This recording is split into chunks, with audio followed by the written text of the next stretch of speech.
Hola, bienvenidos. Mi nombre es Ivonne. Hola, muchas gracias por estar acá. Mi nombre es Mariela y esto es Al Hablar Sanamos. El día de hoy vamos a hablar sobre la muerte. Sé que puede sonar un poco extraño y sé que hay mucha gente que incluso ni siquiera le gusta pensar en esto, o que lo asocia inevitablemente como algo que va a ser doloroso.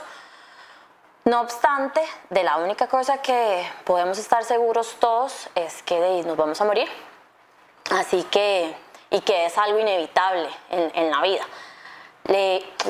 Hace poco vi una película que se basaba en una historia de la vida real de un señor que era pues tipo motivador y así.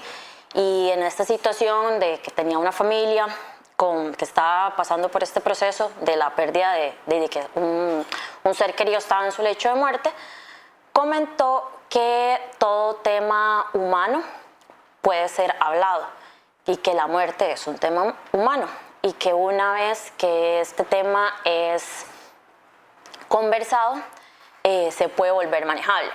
Entonces, pues el día de hoy vamos a hablar un poco de nuestra vida como línea de tiempo alrededor de las muertes que hemos tenido y que hemos aprendido en relación a ello y qué mensaje quisiéramos que se lleven con esto.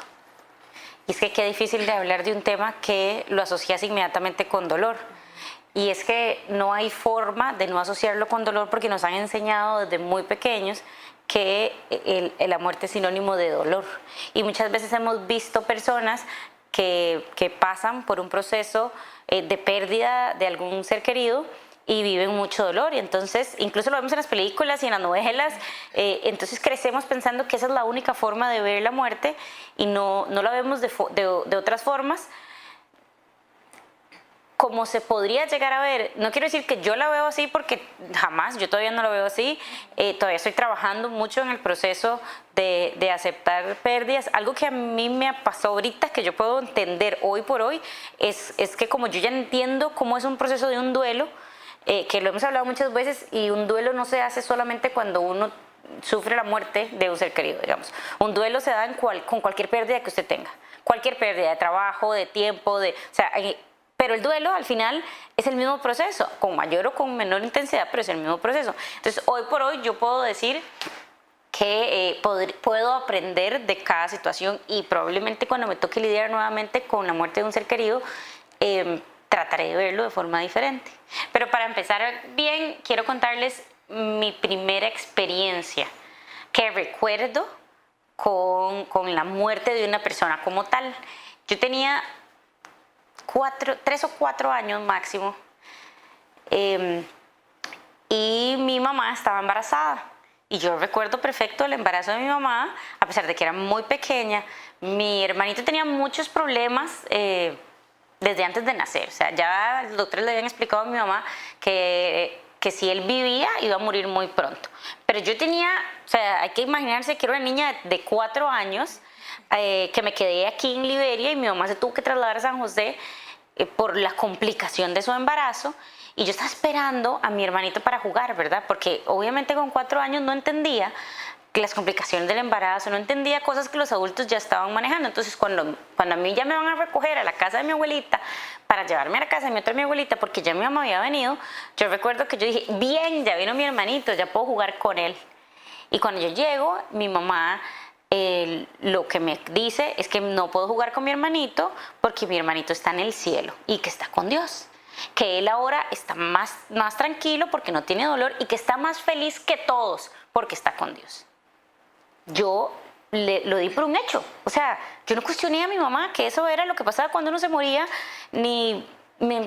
nada. Me fui a jugar y no recuerdo nada más de la vela, del entierro. No recuerdo ni siquiera si hicieron rezos o no, era muy pequeña. Solamente recuerdo eso de irme de la casa de mi abuelita Flor a la casa de mi abuelita Margarita en bici, en barra, porque alguno de mis primos me fue a recoger. Imagínense, o sea, aquí por Liberia no había ni carros. y que a mí me dio paz, pero como yo me fui a jugar, yo no sé, no hubo nada de dolor. Y eso era todo lo que yo entendía de la muerte pequeñita, que uno se moría y cuando se moría estaba con Dios y estaba mejor que todos los demás. Entonces no asocié nada negativo con eso. La segunda experiencia con la muerte que llega a mi vida llega cuando yo tengo 10 años. Ya ahí estaba mucho más grande, ya entendía mucho más y probablemente sí se murió gente, obviamente, ¿verdad? Desde que yo tenía 4 hasta que tenía 9, pero la segunda vez que yo la sentí cerca de mí y uno de mis primos falleció en un accidente y yo lo que pienso es, bueno, él ahora está con Dios, está mejor. Y no me cuestiono nada más de nuevo porque para mí ese era el concepto que me habían enseñado, eso era lo que yo creía. Y no cuestionaba nada más porque además, de nuevo, con 10 años, seguía siendo muy niña, no tenía como mucho que cuestionar, pero ahí viví algo diferente, porque los adultos a mi alrededor, esa pérdida no fue igual, porque no hubo un proceso de preparación como cuando los doctores les iban avisando a mi mamá y a mi papá lo que estaba pasando con mi hermanito. Esta fue una muerte repentina de una persona joven que no se espera. Entonces los adultos lo sufrieron de una forma diferente, obviamente con mucho dolor y con todo lo que conlleva una pérdida, y yo con mis 10 años no estaba viviendo ese dolor. Yo no estaba viviendo un dolor por la pérdida del fallecido, digamos, pero estaba viendo cómo la gente a mi alrededor estaba sufriendo un dolor muy grande. Y yo sufría porque ellos estaban sufriendo. A mí me dolía ver a los demás sufrir. Porque siempre has sido empática. Porque siempre, sí, exactamente, siempre he sido empática. Y yo tengo 2 mujeres en mi vida que han sido los pilares de siempre y ellas 2 estaban muy afectadas por esa situación. Y entonces yo estaba viendo a las 2 heroínas de mi vida sin ser héroes. Claro, algo se quiebra. Ajá, que es normal porque somos humanos, porque así es, pero cuando yo tenía 10 años no entendía que mis heroínas no eran humanas, o sea, no eran superhéroes, pues que eran humanas y que tenían todas las emociones y las fallas, y sobre todo cuando uno es niño, que los adultos uno cree que son lo máximo. Claro, bueno, y eso que vos decís que te pasó a los 10 años, pero hay gente que tiene 20, 30 años y todavía sigue viendo a estas personas Ajá. como heroínas y no llegan a verlos como humanos, tal vez nunca, digamos. Entonces a mí eso me dolió tantísimo que yo decidí como bloquear la muerte en mi vida. Porque yo las vi sufrir y las vi cómo les costó pasar su proceso de duelo y seguir con su vida, que yo dije, nunca voy a pasar por eso. Y tuvieron que pasar que 20 años para que yo dejara que una pérdida de una persona tocara nuevamente mi corazón. Pero fue como que me cerré, o sea, de verdad, yo nada más hice así, cerré, y de nuevo de fijo hubieron varias muertes de personas en medio, de familiares, pero yo simplemente no me dejaba sentir. Porque yo no quería vivir lo que yo había visto que otras personas habían vivido. Y me bloqueé totalmente a ese sentimiento. Bueno, en mi caso, creo que pasó un poco diferente. En realidad, la primera muerte que yo consideré como representativa en mi vida sucedió más o menos cuando también tenía unos 10 años. Era mi abuelo paterno, que no era abuelo paterno de sangre, pero era abuelo paterno de que se había encargado de mi papá, entonces era abuelo paterno. Y era una figura pues muy dominante, o sea, tenía mucha presencia. Entonces, aunque yo era muy pequeña, tengo recuerdos muchos recuerdos de compartir con él y que siempre buscara enseñarme cosas, y pues a mí siempre me ha llamado esta línea del intelecto, ¿verdad? Entonces siempre, desde ahí creo, hasta ahora me doy cuenta, desde ahí creo que es algo que me llama mucho la atención, quien me pueda enseñar cosas. Cuando él muere, que muere de un infarto, mi papá pues llega, me cuenta que va a ir al hospital yo no puedo ir por ser tan niña, ¿verdad? Y luego ya después llega y me cuenta que él murió. Entonces sí, me recuerdo yo llorando, me recuerdo a mi papá abrazándome y me recuerdo ya el día del entierro. Ahora bien, como vos decís, cuando la gente tiene 5 años, yo sí recuerdo tener primitos de 5 años en ese momento y mientras lo estaban enterrando estaban jugando, ¿verdad? Porque no tienen como una conciencia realmente de lo que está pasando. En mi caso, más allá de solo llorar por llorar, fue mi primer contacto con lo que fue la escritura. Yo sentía que como niña yo no había tenido la oportunidad de despedirme, de ir al hospital. Yo no entendía por qué sí podían ir los adultos y yo no podía ir. Y sentí que tenía ese derecho. Entonces, recuerdo que uno de los mejores amigos de papi estuvo conmigo ahí cuidándome durante el entierro y me dijo que le dije yo que si me conseguía un papel y un lapicero. Y él me lo consiguió y yo le escribí una carta. No puedo recordar qué le escribí porque, bueno, o sea, ya tendría que tener una mente ahí, ¿verdad? Pero no puedo recordar qué le escribí. Pero cuando le estaban echando la tierra, yo llegué y la eché ahí.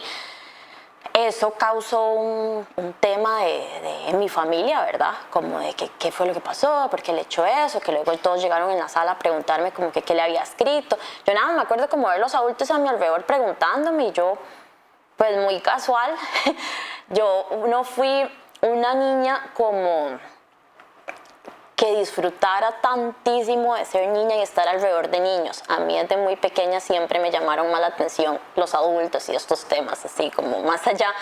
Entonces, de cierta forma, como que yo me sentía grande, que me estuvieran preguntando, ¿qué le escribiste? Y yo, que me despedía, que no sé qué, como algo casual, ¿verdad?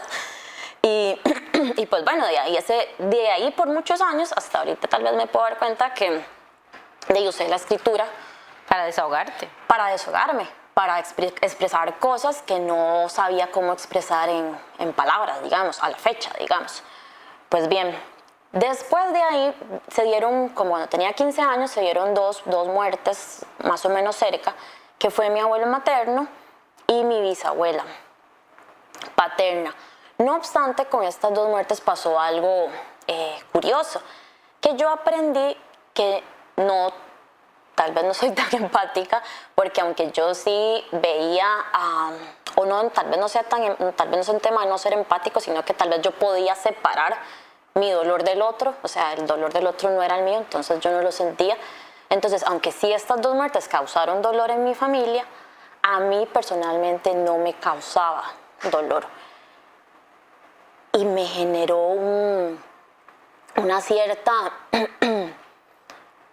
curiosidad, porque como decís vos, lo normal es que la muerte causa dolor. Entonces, no es lo normal, bueno, es lo que nos enseñaron que es normal. Ajá. Entonces, al yo ver a la gente de mi familia triste, llorando, y yo no sintiéndome así, me cuestioné. Por dicha, estaba un primo de papi, bueno, un tío, y yo le expliqué cómo me sentía. Y entonces él me dijo, está perfectamente válido. Entonces lo que hagamos es que démosle el espacio a la gente que está viviendo ahí su dolor y nosotros vámonos atrás, porque nosotros estamos acompañando acá a la gente. Entonces también está esa figura, digamos, está la gente que está tal vez de primera línea sintiendo más por A o B o C razón, porque tenía más cercanía o por lo que fuera, y está la gente que acompaña a ese tipo, a las personas. Y desde ahí también me di cuenta que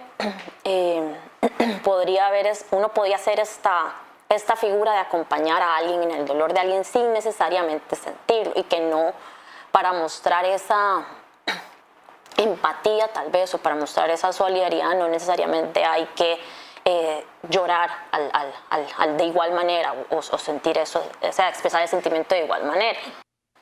Sentiste esta culpa, pero además te libraste de ella en el mismo momento, porque entendiste que no todos tenemos que expresar lo que sentimos igual. El hecho de que yo no esté a la par llorando no significa que no me duele. Ajá. Solo significa que canalizo mi dolor de una forma diferente. Claro. En tu primera experiencia escribiste. Uh-huh.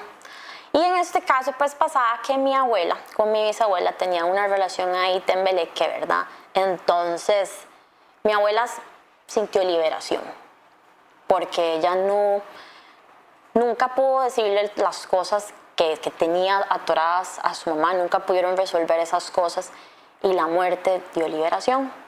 La muerte de mi abuelo paterno también dio liberación a mi abuela paterna por lo mismo. Y sé que puede sonar fuerte, pero a veces una muerte llega a dar liberación tanto a la gente que cuida, ¿verdad? Porque el proceso de cuidar a una persona en estas condiciones es desgastante, tanto al muerto como tal, así como vos decías, que si el muerto se va con Dios y va a estar mejor que todos, la gente que tiene estos procesos de acompañamiento también se libera y a veces también hay culpa asociada a eso, de yo querer sentir ese tiempo de nuevo para mí y no solo dedicado al cuidado de una persona en estas condiciones, que en estos ambos casos pues fue un proceso de enfermedad, etcétera, hasta que finalmente murieron y al final quien se desgasta más es el que está en primera línea. El que está el cuidador.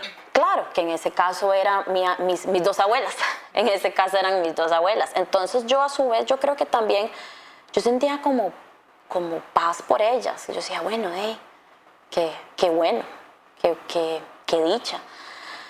Porque desde mi concepto, una vida llena de enfermedad para mí no es vida. Entonces, cuando ya la enfermedad es demasiado, para mí la muerte es como una liberación de eso. Entonces, pues bueno, después de ahí, ¿ibas a decir algo? Es que nunca lo había pensado de esa forma en la que lo estás hablando sobre el cuidador. O sea, pues yo obviamente siempre he sido consciente de que en un proceso de enfermedad, que es cuando, o de vejez, digamos, que es cuando realmente pasa esto, hay una persona que está encargada de cuidarlo, que es el que más se desgasta. Y que sí, obviamente es un proceso de liberación cuando ya ese proceso se termina. Pero no había pensado en la culpa que tal vez esta persona podía sentir por querer que se acabara el proceso, que no es como que la persona en el fondo de su corazón diga, quiero que se muera ya, o sea, no, jamás, pero añora su tiempo, añora su espacio, su libertad, de la cual también tiene derecho, pero que además la mayoría del tiempo ellos solitos se han autoimpuesto ese papel. A veces se los piden, pero la mayoría de las veces uno mismo, que a veces pasa como hijo, que uno mismo se impone esa situación porque tengo que cuidarlo, porque si como mamá nos pasa, tengo que cuidarlo, o sea, igual yo supongo que cuando mi mamá esté viejita, yo tal vez voy a sentir eso. Mi mamá siempre dice que ella ya tiene guardado una plática ahí y un plan para cuando esté viejita, que nadie la va a tener que cuidar, pero yo supongo que uno como hijo, uno quiere estar ahí, pero también quiere su vida, y hay muchos sentimientos de culpa y qué profundo esto que nunca lo había pensado. Claro, de hecho, por eso en cuidados paliativos hay gente que está dedicada a soportar al cuidador. Y en esos procesos el cuidador también recibe terapia psicológica. Para las mamás con chicos con discapacidad también hay una asociación que se dedica a darle el apoyo al cuidador, porque es nueva, no la conozco muy bien, pero también porque no se valida el proceso que las mamás o los papás o la tía o la abuela, es el cuidador, tenga que pasar. Claro, y hace muchos años, bueno, no sé ahorita tanto cómo estará, pero sí, más en la época de nuestros abuelos y esto, pasaba que la mujer que no se casó era la que le tocaba este papel. Ya, estaba como definido. Entonces, pues bueno, después de eso, ahí yo tenía como 15 años. A los 18 años, podría decir que fue... a hoy todavía lo sigo calificando como el momento más doloroso de mi vida y el que realmente me ha impulsado como a querer tener una vida, o sea, tener una vida con mucha más conciencia desde que empecé a ser adulta. Y es que a esta abuela materna de la que hablo le da Alzheimer. No está muerta, o sea, a hoy ya han pasado 10 años desde que la diagnosticaron, 10, 12 años, todavía no ha muerto, pero desde mi concepto, de que si uno no está vivo a plenitud, no es la vida como la que yo considero vida. Desde mi concepto, en cierta parte sí lo está. Ahora bien, lo doloroso acá fue que mi abuela empezó a olvidar, se le empezó a olvidar cosas. Todos los hermanos después padecieron Alzheimer, pero ella fue la primera, entonces todo era nuevo para la familia. Se le empezó a olvidar cosas, la gente empezó a mencionar que la había en lugares extraños. Mi abuela no aceptaba, o sea, mi abuela no decía nada. Aparte, mi abuela tenía una muy buena memoria a largo plazo, entonces ella seguía contando las cosas que pasaban a tiempo atrás, pero las recientes no se le olvidaban. Hasta que decidimos llevarla al doctor, y donde el doctor le empieza a hacer mi papá y yo, y donde el doctor le empieza a hacer unas preguntas, ¿cuál es el presidente? No sé, ¿qué país es este? Etcétera. Ella contesta bien. Le preguntan que si ella tiene hijos y ella dice, sí, claro, mi Juanchito, que es mi papá es hijo único por parte de mi abuela, y luego le preguntan que si tiene nietas, y yo estaba enfrente de ella y ella no supo responder. En ese momento yo me puse a llorar, ¿verdad? Porque claramente me di cuenta que me había olvidado para siempre, sin yo darme cuenta, y tal vez me había olvidado quién sabe hace cuánto y yo no sabía, y ella solo me hablaba porque le parecía conocida, la verdad no lo sé. Y entonces le dice mi papá, Mariela y Caro, sí, claro. Yo para ese momento en mi vida ni había ido nunca a terapia, ni fui a terapia. Las cosas nada más no se trataron por lo mismo, porque como no está muerta Porque no se le dio validez a esa pérdida, porque aunque ella no estaba muerta físicamente, tu relación con ella estaba muerta. Todo lo que vos habías vivido con ella en tu vida, que además, porque yo lo sé, para vos ella fue súper importante, o sea que hasta yo la recuerdo en nuestros años de colegio. Comprándonos pollos. Siempre nos compraba pollos, sí. Tu relación con ella se acabó. O sea, ya lo que habías vivido, todo lo que ya no iba a ser. Vos ya sabías que ese punto en adelante ya no iba a ser nunca como antes. Sí. Entonces sí, no se murió a nivel físico, pero su relación se terminó. Y pues bueno, de ahí empezó un deterioramiento, ¿verdad? Y con el tiempo tuvimos que meterla a un asilo de ancianos porque el cuidador se desgasta, que era mi mamá. Ya no se podía sostener más eso, entonces la llevamos a un asilo de ancianos en Tilarán, en donde, bueno, el clima es riquísimo, ya estaba con otros viejitos y todo el asunto. En un punto en mi vida yo decidí hacerle una carta, porque otra vez no tuve una oportunidad de despedirme. Entonces decidí hacerle una carta sobre todas las cosas que yo soñaba que podíamos haber tenido y que no tuvimos. De cómo me hubiera podido gustar acompañarla, cómo hubiera sido nuestra relación de vida adulta, digamos, de qué temas hubiéramos podido hablar, porque ella fue esa persona para mí que estuvo desde los 0 a los 18 años, pero yo siendo niña adolescente, entonces claramente las conversaciones tienen un filtro. Entonces yo pensaba en todo eso que pudimos haber tenido como adultas y que no se dio, de que me hubiera gustado que me viera cumplir mis sueños. Le estaba contando que ya trabajaba, que ya había viajado por primera vez y que era el primer viaje que iba a realizar de muchos. En ese momento tenía como unos 22 años. Y bueno, se la di a mi papá y mi papá pues leyó la carta, ¿verdad? Y entonces ella me recordaba todavía en ese momento, pero pequeña.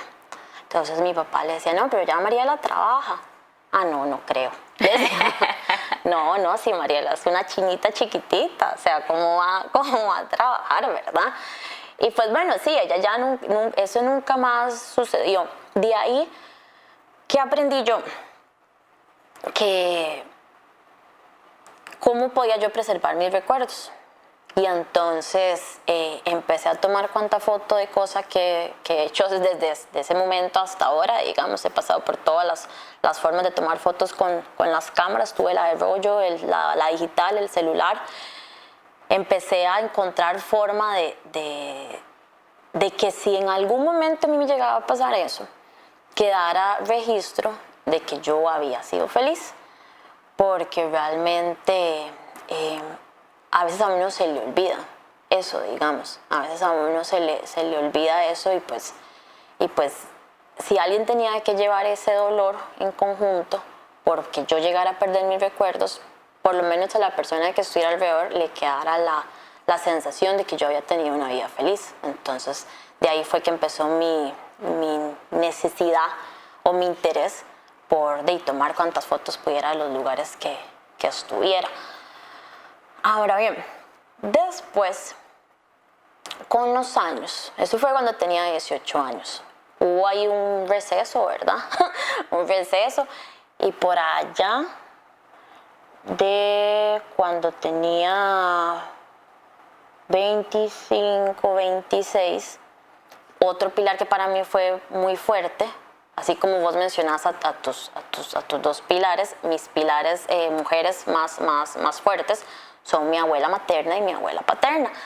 Porque cuando yo tengo 18 años y me voy a vivir a San José, me voy a vivir con mi abuela materna. Entonces no solo era mi abuelita que ya los domingos, era mi abuelita con la que viví 5 años, que me hacía comida, que me apoyaba cuando no entendía nada de la universidad, de la forma que ella me podía ayudar, que me cuidaba cuando me enfermaba, que recibía a mis novios, a mis amigas, o sea, era como una mamá, ¿verdad? Por esa época de la vida. Y a ella le da cáncer, entonces es otra cosa totalmente diferente porque nos dijeron hoy y a los 6 meses se murió. El deterioro, a diferencia de mi abuela materna, paterna, que sigue con este Alzheimer eterno, que no tiene fin y nada más se desgasta 1 milímetro de algo cada día. Lo de mi abuela materna fue súper rápido, fueron 6 meses y realmente es una enfermedad que te chupa, que te consume. Y tuve empecé a pensar yo, si yo me fuera a morir de este o de este, a fijo de cáncer, no es que quiera, ¿verdad? Pero empecé a tener esa conciencia, como cómo me gustaría morirme, quisiera quedar 10 años atada en una cama, como está mi abuela paterna del día de hoy, y darle ese sufrimiento a la gente que está alrededor mío, o quisiera morir más rápido. Y luego después pensé otra cosa más, ¿y qué tal si no muriera de ninguna de las dos? ¿Qué tal si no me da ni cáncer ni me da Alzheimer? ¿Qué tal si nada más un día me voy a acostar me voy a acostar a dormir y muero? Y ya, ¿por qué tienen que haber estos procesos? Entonces, empecé a buscar información en relación al cáncer. Al día de hoy no se sabe exactamente qué es lo que da.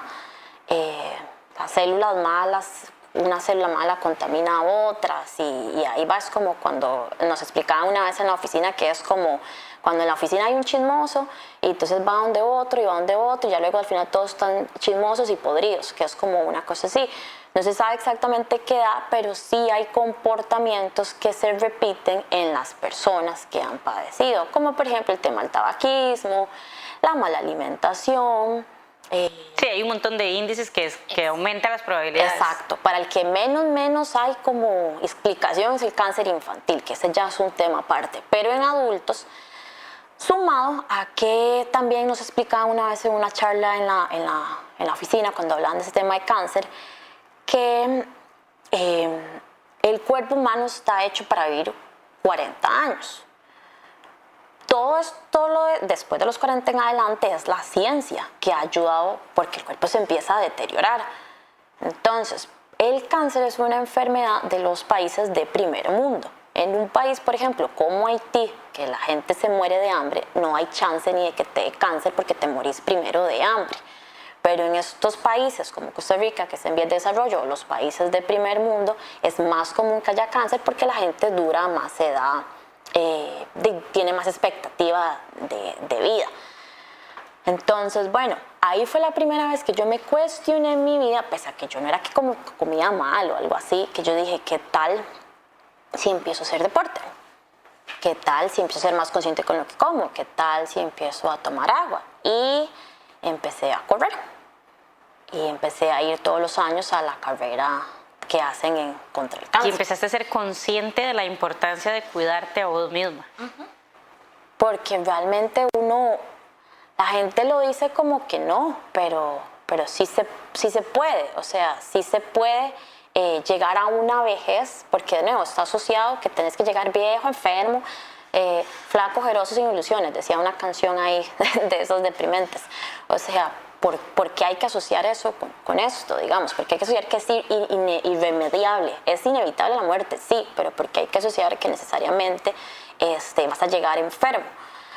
Que bueno, ya ahora es algo que está cambiando, porque ahora vemos a personas que tienen 70 años y están haciendo cosas que hacían a los 40 o incluso se ven mejor y están hasta más saludables, que tal vez a sus 40 tenían obesidad, pero ahorita andan en bici kilómetros de kilómetros o sea, que ya es algo que como sociedad estamos cambiando, porque como la expectativa de vida ha crecido más, porque hay muchísimas cosas nuevas, ¿verdad?, en la medicina que han permitido que eso pase, las personas se volvieron más conscientes también de tener una vida no solo más larga, sino una vida de calidad.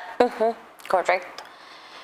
Y pues bueno, para terminar el ciclo de la muerte hasta el día de ahorita, al año siguiente, hay otra muerte en la familia, pero la familia paterna, y esta vez fue una muerte joven. Como vos decís, el accidente de tu primo, fue una muerte joven, fue una muerte repentina. Un tío escribió un texto una vez y dijo que lo normal es que el joven entierra al viejo, pero cuando es al revés, algo se rompe, porque no hace sentido con el ciclo de la vida.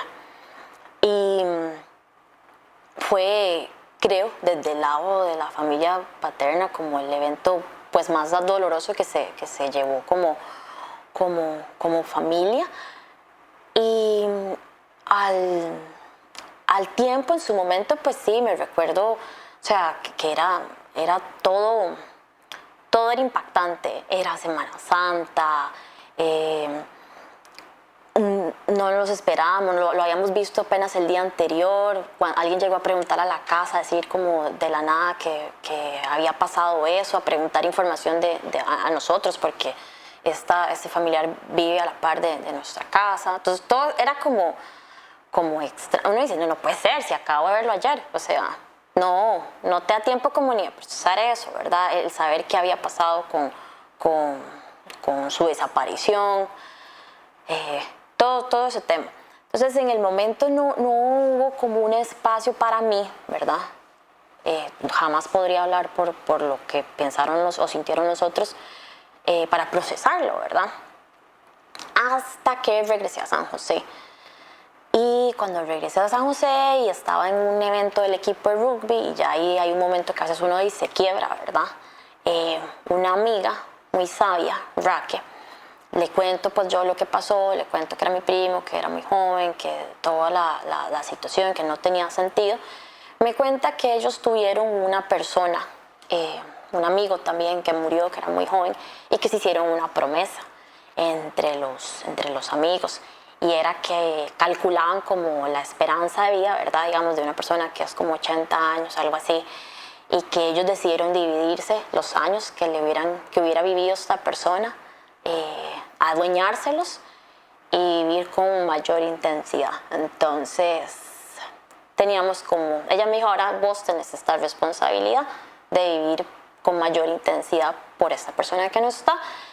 Y realmente es que sí es cierto, o sea, es que la vida realmente sí es un regalo, digamos. Por eso es presente. Es que la vida realmente es como un regalo y pues yo sé que es compleja y que hay muchas situaciones y que a veces uno no tiene ganas y no quiere y etcétera, etcétera. Pero hay mucha gente que sí que quería vivir y no pudo. Entonces, a veces también hay como que amarrarse un poco y asumir la valentía de vivir. Asumir la responsabilidad de dar el paso. La responsabilidad de nuestra propia felicidad, como lo hablábamos la semana pasada, que a veces simplemente no queremos porque no hay otra palabra, simplemente no queremos asumir lo que nos corresponde vivir. Y queremos huir o queremos vivir otra cosa. Ok, a usted no le gusta su presente, busque cómo cambiarlo. Pues en mi vida obviamente hubieron muchas más pérdidas desde que yo tenía 10 años hasta ahorita, ¿verdad? Pero como yo les dije al principio, yo simplemente me negué ese sentimiento.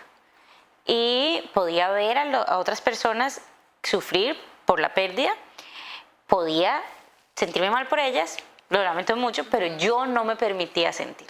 Entonces yo bloqueé. Recuerdo la muerte de mi abuelito y yo, nada, no me di el permiso de sentir. En el 2016 muere mi abuelita, después de un proceso larguísimo también, donde ella dijo que ella se iba a morir y un tiempo después se murió. O sea, ella lo decidió. Y recuerdo cuando me avisaron y ir a hacer las compras para las cosas de la vela, ir, venir, los mandados, no sé qué, todo bien, hablar con la gente, pero no sentarme a llorar así como de demasiado dolor. No, eso nada de eso pasó. Fui a la misa, la enterramos, y era Semana Santa y seguimos la vida. Después me fui para la playa y todo.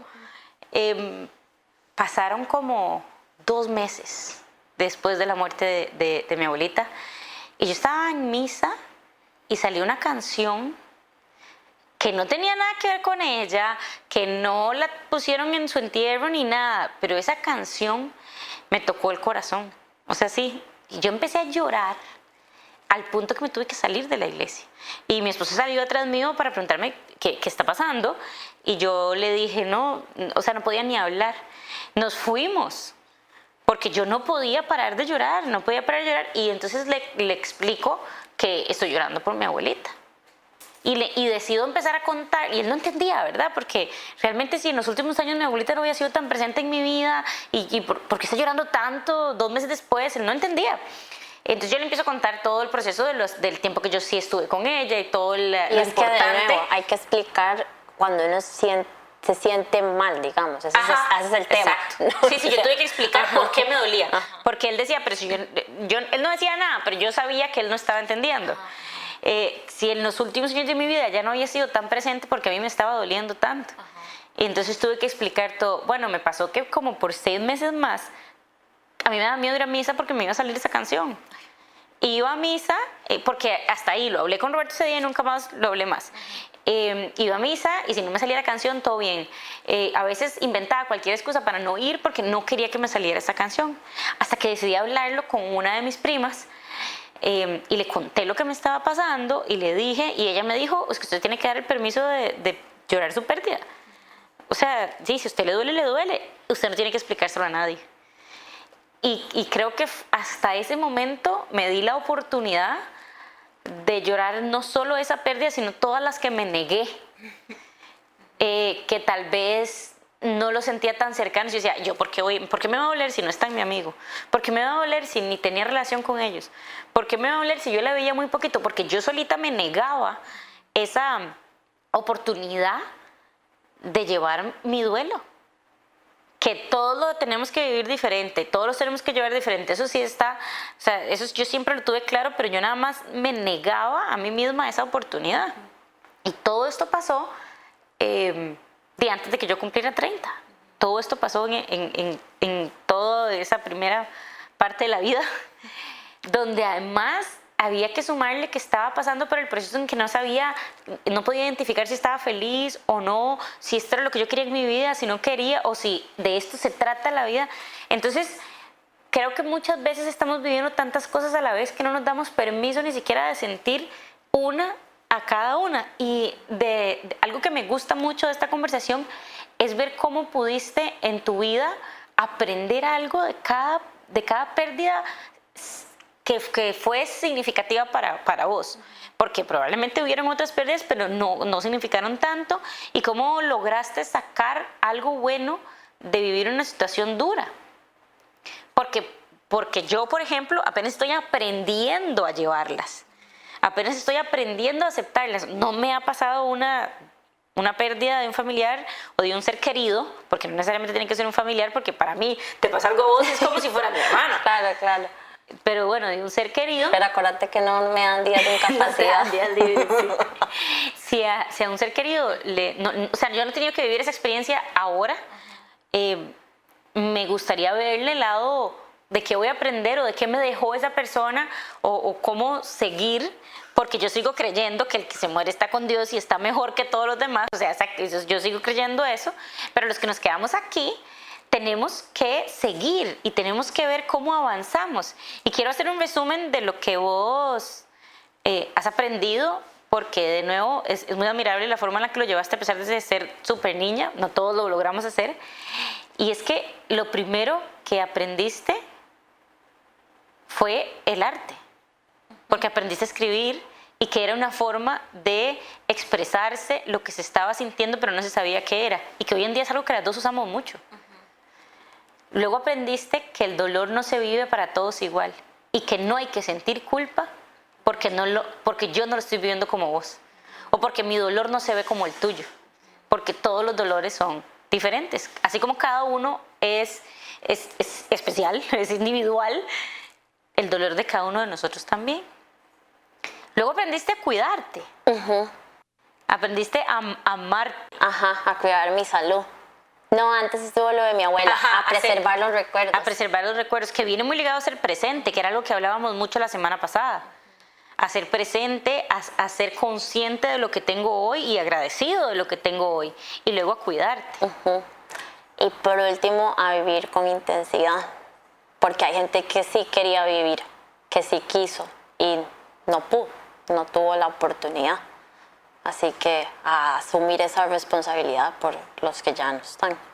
Antes de hacer este episodio nosotros realmente hablamos mucho y no estábamos muy claras de cómo lo íbamos a abordar.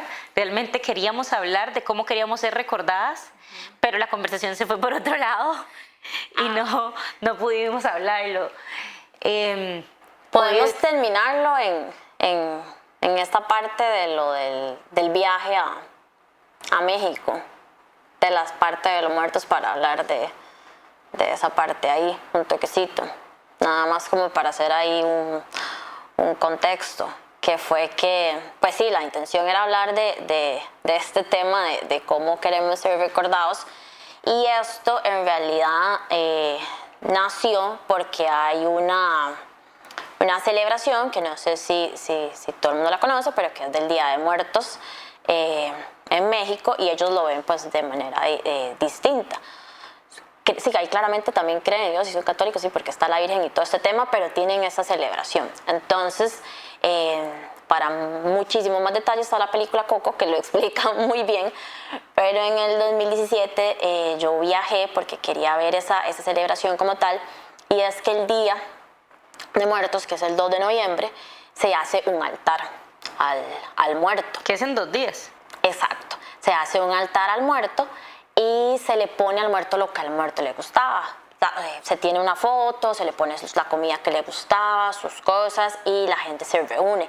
Ese día el muerto viene a visitarlo, a uno, ¿verdad? Se supone que el muerto se come las cosas y que si no se las come ese día, ya el otro día ya se la puede comer la familia, pero se supone que la comida es para el muerto. Entonces, yo me puse a pensar en ese viaje, qué quería yo que hubiera en mi altar. Claramente chocolates, ¿verdad? Pollo, etcétera. Pero luego después, más allá de pensar qué quería que hubiera en mi altar, pensé en cómo quería ser recordada. Y el tema aquí es que si el muerto no es recordado, el muerto no puede venir. Porque la moraleja de esto es que morimos 2 veces. La primera vez morimos terrenalmente y la segunda vez morimos cuando somos olvidados. Entonces, en el momento que ya ese muerto no es recordado más por su familia, ese muerto ya no tiene más este portal para visitar esto. Entonces, la cuestión acá que me dice yo es cómo quisiera yo, si fuera recordada, ser recordada. Y para eso hay que construir ese recuerdo, porque no sale de la noche a la mañana. Y no sé si ustedes han notado, para los que hayan ido a funerales, que nunca casi cuando la gente habla del muerto se dice este famoso ingeniero o este hombre millonario. Rara vez la gente habla de esas cosas, en realidad habla como los momentos que uno compartió, de las actitudes, de las anécdotas.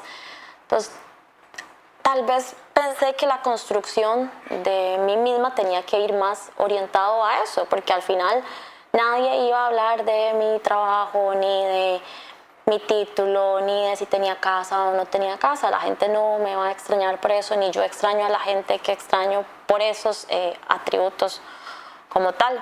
Entonces, pues sí, la intención era dejarles como esa interrogante. ¿Qué están haciendo ustedes para ser recordados? ¿O cómo quieren ser recordados cuando mueran? Porque van a morir. Así que piénsenlo, ¿cómo quieren ser recordados? ¿Cómo les gustaría que sus nietos, sus amigos los recordaran cuando no estén? Es súper profundo porque eso refleja mucho lo que estás haciendo hoy. ¿Qué estás haciendo hoy por vos y por los demás? Porque así es que te van a recordar. Claro. Incluso muchas veces se habla de cuando alguien muere, que nadie se le visitó, que murió solo. No podría, y que triste, sí, pero también habría que ver si esa persona también sembró eso para llegar a ese punto. Entonces, pues la única forma, pues no es una garantía, pero de llegar a este proceso lo mayor acompañado posible es siendo un buen ser humano en la vida, digamos, y que no resulte una carga para el resto de la gente este camino hacia el final.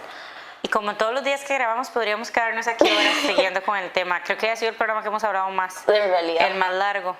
Gracias por escucharnos, gracias por llegar hasta este punto, si siguen ahí, porque ya es el final. Nos vemos la próxima semana y aquí, además de los 4 pasos que aprendiste, lo más importante también es cómo quieren ser recordados. Correcto. Así que nos vemos en el próximo episodio. Chao.